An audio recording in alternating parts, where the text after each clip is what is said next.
All right, so when you're using your camera, you know the little number that tells you whether the picture that you're taking is exposed properly or underexposed or overexposed? Have you ever stopped to wonder, what exactly is going on here? And fair warning, today's episode is going to be a pretty nerdy one because we're really diving into some camera settings today. The interpretation of how your camera understands what the exposure is called metering mode. Let's kind of understand what metering is and how a camera understands exposure.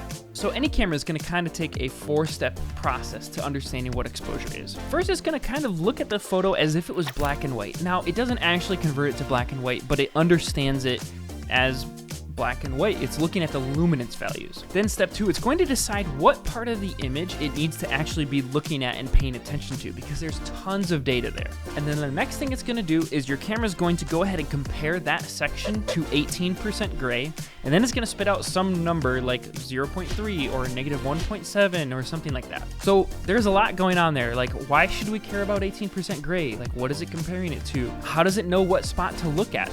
So number one, let's look at 18% gray. 18% gray, for some reason, is the halfway point between white and black in the camera. Why is it 18% and not 50%? I don't know. I don't make the rules. I'm just reading articles and then regurgitating that information to you on camera. And then how a camera determines what part of the image to look at is what metering mode is. Metering mode just determines what part of the image it's looking at. And every camera's got a couple different metering modes and every brand has its own lingo for it, but generally it falls into some similar categories. First category is going to be entire screen average. Basically, it's going to look at the entire scene and then create some sort of average based on what's there, and then it's going to go ahead and compare that to 18% gray. Spot metering only uses a small circle in the middle of a frame usually, and compares that as far as for exposure.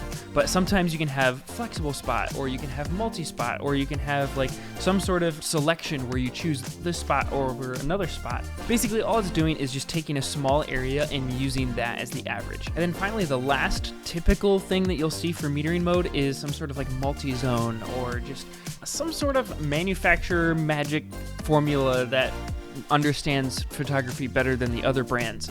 It's basically a whole bunch of marketing nonsense, and they've just got some sort of formula that's doing it. So with all of that, we care the most about real estate photography here at WindowStill. So what's the right metering mode for real estate? Well, that's kind of hard. If you really don't understand metering mode, I would say entire screen average is probably your safest bet.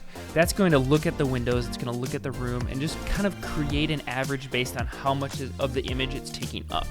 The problem with this is if you have really large windows, it's actually going to underexpose the whole room. But if you go to spot metering and you're not paying attention to what the center of the frame is, and you've got it centered on a window looking outside, the room's going to be pitch black, and the only thing that you're going to be able to see is out the window.